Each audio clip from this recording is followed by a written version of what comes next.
I was mid-conversation with the head of international partnerships when my phone buzzed. A text from my boss. "Congratulations, Rachel.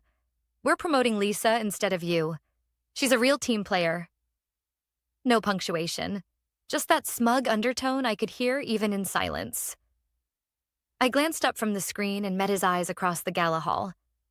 He was smiling, glass raised like he'd just delivered a toast rather than a blow. I didn't flinch, didn't blink. Instead, I slowly set down my champagne flute, excused myself from the conversation with a smile, and walked toward him, heels clicking over the marble like a countdown. When I reached him, I handed over a crisp cream envelope. "Thanks for the opportunity, boss," I said evenly. He took it, confused, still smiling. He had no idea what was inside. None of them did, because what they thought was a blindside was already part of my plan. I joined Easton and Lowe Consulting when I was 29, a pivot from a struggling tech startup that burned out before it ever took off. I thought I'd try something safer. Structure, stability, room to grow. 10 years later, I'd become their top strategic analyst. Client retention up 38% under my programs. Recovered 3 flailing contracts in Q1 alone. Built out a system for predictive forecasting that was already outperforming manual analysis by 400%. But none of that earned me the promotion I'd been promised. Apparently, what mattered more was smiling in the right meetings, attending weekend socials, and, God help me, baking brownies for the Friday culture hour. Lisa did all that. She also repeated my strategies, renamed them, and somehow got credited for innovation. But I stayed focused. Results, not politics. I thought merit would eventually win. I was wrong. 3 months before the gala, I had my annual review. I laid out everything: performance metrics, upcoming forecasts, new contract projections. My boss, Greg, barely looked up from his phone. "Rachel, you're strong," he said, "but you've got sharp edges. Lisa, she makes people feel good. She softens a room. She also lost us the Comtech contract," I said. He waved a hand. "People forget outcomes. They remember how you make them feel." That was the moment I knew I'd outgrown the room. I didn't argue. Instead, I started preparing. What no one knew was that for the past year, I'd been quietly developing a consulting model on the side, one that automated workflow alignment based on team behavioral patterns. Think, people analytics meets strategic delegation. It wasn't built on company time. I used my own servers, my own tools. And 2 months ago, the intellectual property was officially registered, under my name. At the same time, I'd been in talks with a small but rising firm based out of Boston. Arcona Strategies, nimble, data forward, and looking to scale. Our first coffee chat turned into weekly meetings. Then came the pilot test. It went better than even I expected. By the time Greg texted me at the gala, my exit was already mapped. The letter I handed him wasn't just a resignation. It included a performance report, a breakdown of every outcome I'd delivered, and a clause stating that I was withdrawing all consulting and strategic assets I'd provided, since none had been formalized in a contractual capacity. Translation: they'd been running on systems I built for free, and now they'd have to rebuild from scratch. If you've ever been told you were too much, too direct, or not quite right for leadership, just know, it's not about your ability. It's about their comfort. And when your excellence threatens their comfort, they choose comfort. But that doesn't mean you fold. It means you shift. You build something better, on your own terms. Because what I did next made the entire leadership team at Easton and Lowe wish they'd read the room a little better. Back at the gala, Greg opened the envelope while I walked away. I didn't turn to watch his face. I didn't need to. Because the next morning, Arcona made the announcement. "We're proud to welcome Rachel Lynn as our new partner, Strategy and Performance. Her systems are already changing the way we do business." The press release went live at 9 a.m. sharp. By 10:15, Greg's name was trending internally. By noon, I'd received 3 texts from colleagues I hadn't spoken to in months. "Did you plan that?" "Yes." Yes, I did. And I was just getting started. By Monday morning, the tone inside Easton and Lowe had shifted from smug to scrambled. Emails flew. Slack channels pulsed. And Lisa, freshly crowned with a title she didn't earn, floated into the Monday check-in like she'd just solved climate change. Hair glossy, latte in hand, smile 2 degrees too bright.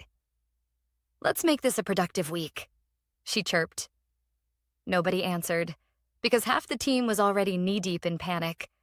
Turns out, the system they were using to track workflows, the forecasting template that kept client deliverables ahead of schedule, all of it had been running on protocols I created, undocumented, self-maintained, never officially integrated. And now? It was gone. Why? Because I revoked access the moment my resignation was finalized. Not maliciously, not out of spite. Legally, ethically, strategically. It was mine. And I wasn't going to let them Frankenstein my work just so Lisa could slap her name on it. By Wednesday, the first client email landed. "Hey, just wondering, why haven't we received this week's forecast?" Then came another. "We're noticing some unusual delays. Everything all right on your end?" And another. "Who's handling Rachel's transition plan? We had deliverables based on her system." Lisa blinked, fumbled, delegated.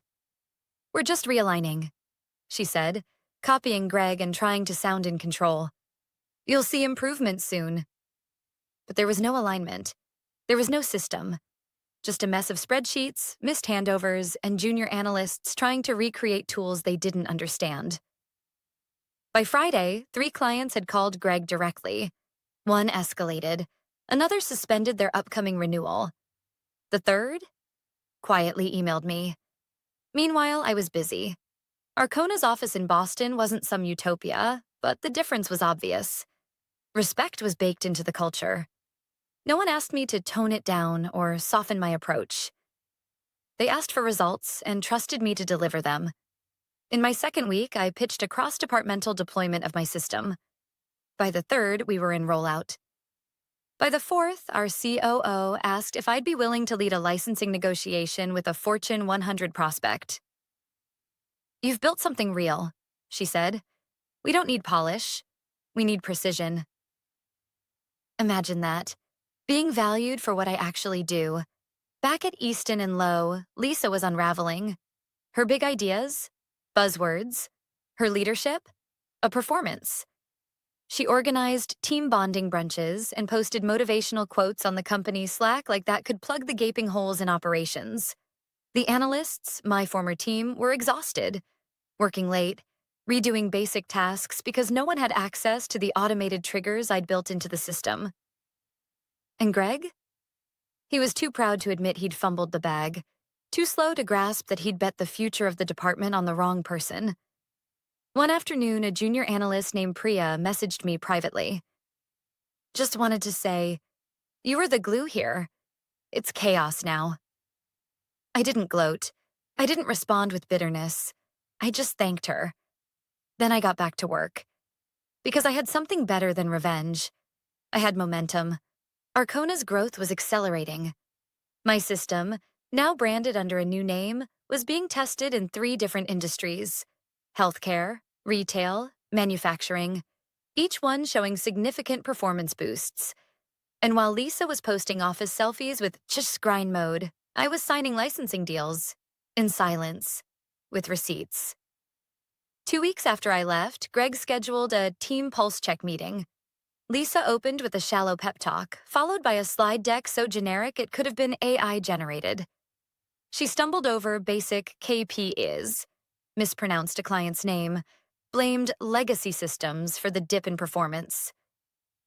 One of the senior analysts coughed, loudly. Another muttered under their breath.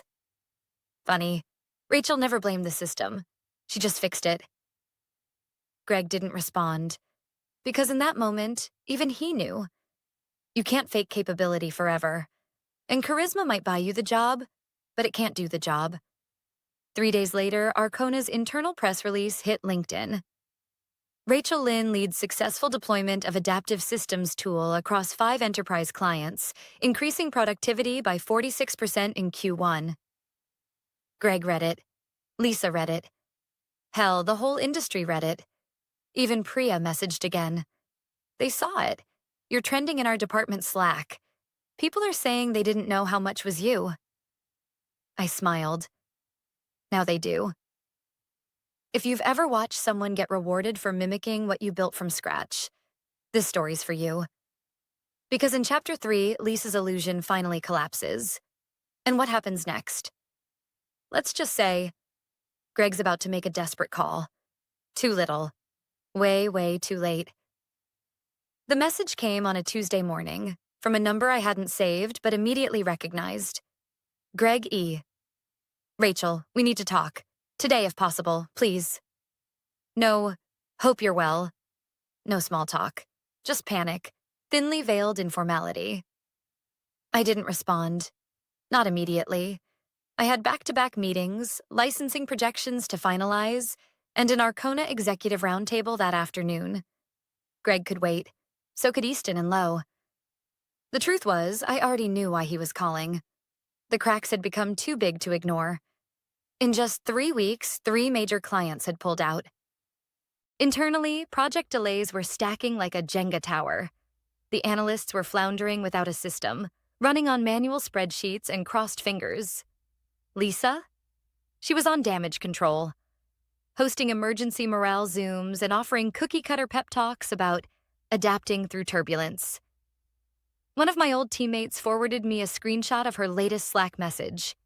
Let's remember, pressure creates diamonds. The reply? Then why does everything feel like it's imploding? When I finally opened Greg's message later that night, I didn't reply with a yes or a no. I simply said, I have 15 minutes between 9:30 and 9:45 tomorrow. Your move. He called at 9:31. His voice was tight, the usual corporate calm replaced by something closer to desperation. Rachel, thank you for making time. I know things haven't played out the way we anticipated. Anticipated? I almost laughed. Instead, I leaned back in my chair and let the silence stretch. He continued, I'll be blunt. We're facing significant operational instability. The workflows you implemented were deeply integrated, more than we realized. Lisa hasn't been able to replicate the success. I raised an eyebrow, even though he couldn't see me. You mean she doesn't understand what she was handed? He hesitated. That's not how I'd phrase it, but yes. Of course it wasn't. Greg then pivoted to the pitch, the real reason for the call. Rachel, what you built, your IP, your system, was the backbone of our delivery model. We'd like to propose a licensing partnership. Bring the system back. We're prepared to offer compensation. I smiled. Slowly. You want to license what you dismissed as too tactical 6 months ago? Things evolve. Perspectives shift. I said. Is that why Lisa's reportedly crying in the break room every other day?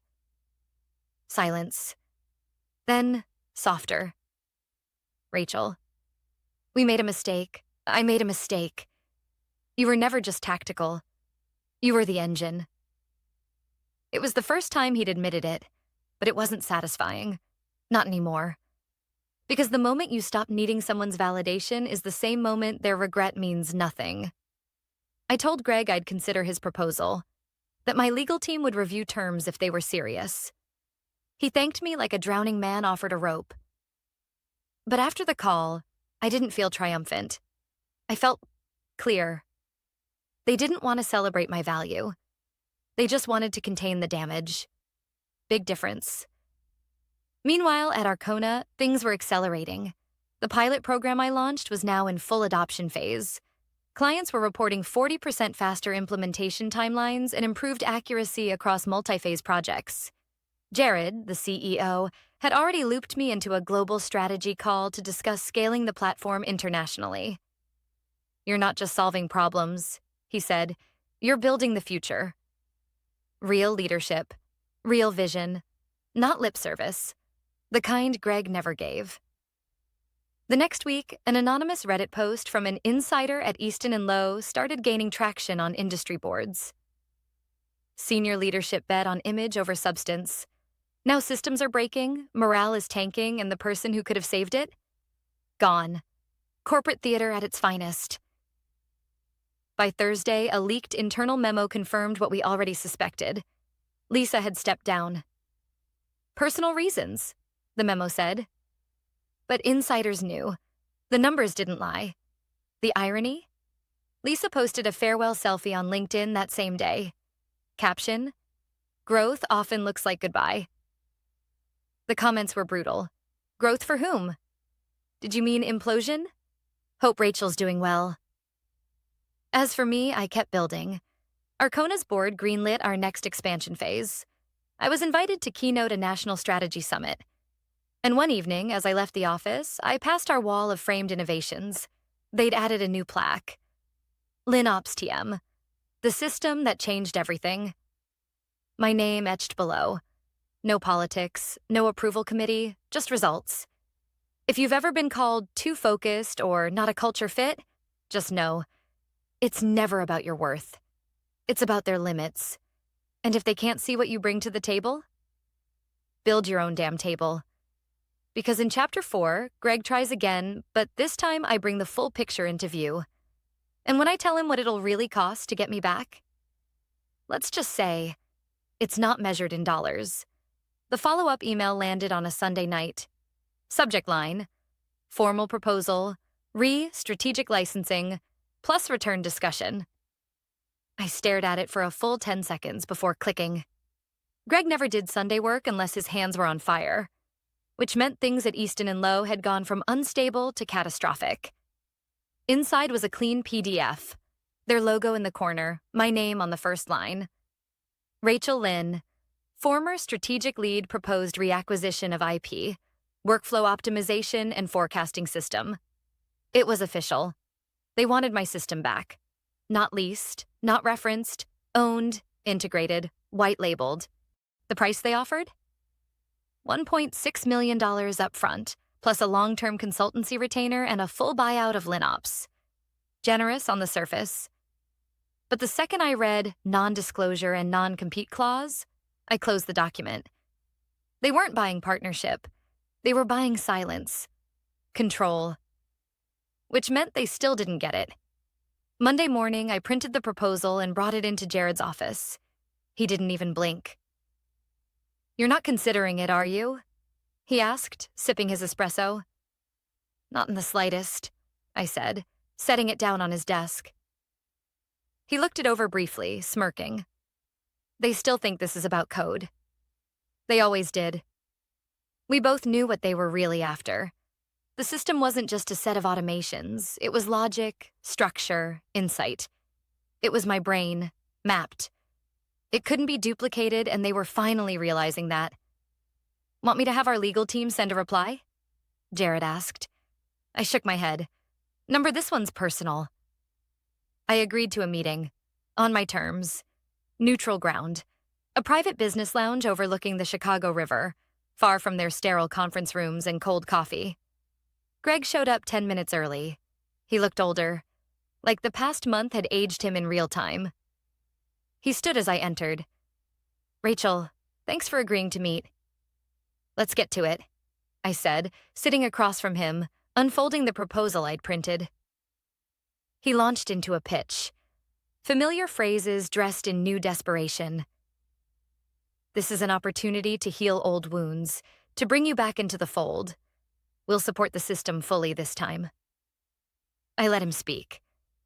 Then I flipped the proposal around and slid it back across the table. "You want the system? You'll need more than money."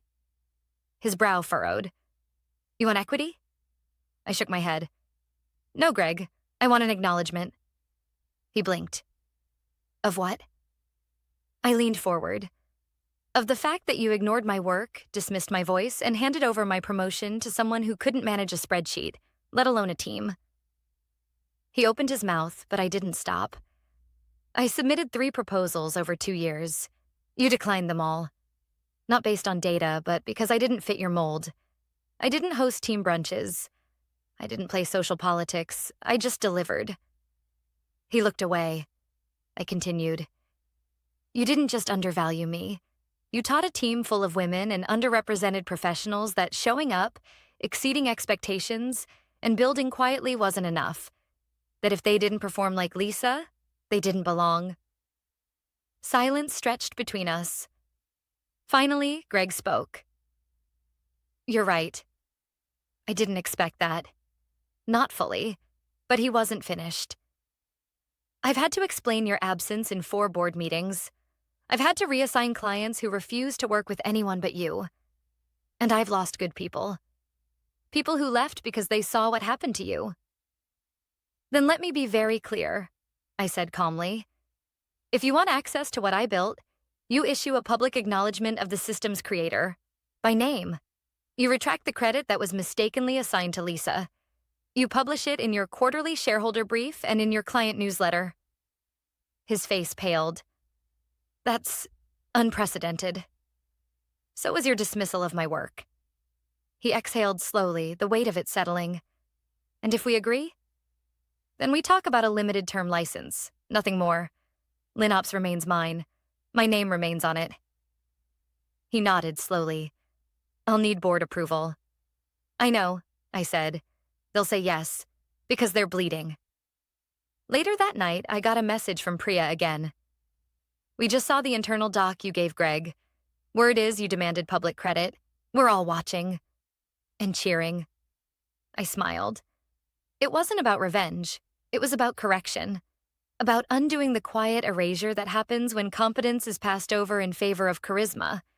And if my push shifted the narrative for just one person still inside that building, then it was worth every second.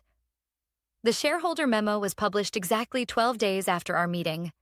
Page 3, second column. We acknowledge that the systems formerly referred to as internal workflow innovations were originally conceived, developed, and implemented by Rachel Lynn, former senior strategy analyst.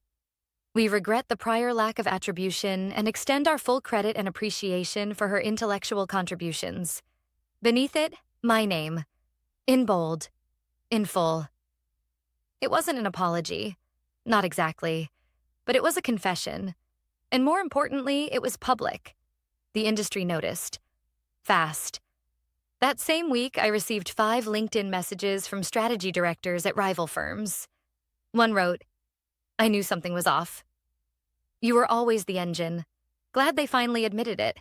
Another simply said, Queen behavior. But the one that hit hardest came from a name I hadn't seen in years. Sasha Ung, my mentor from my first job out of college.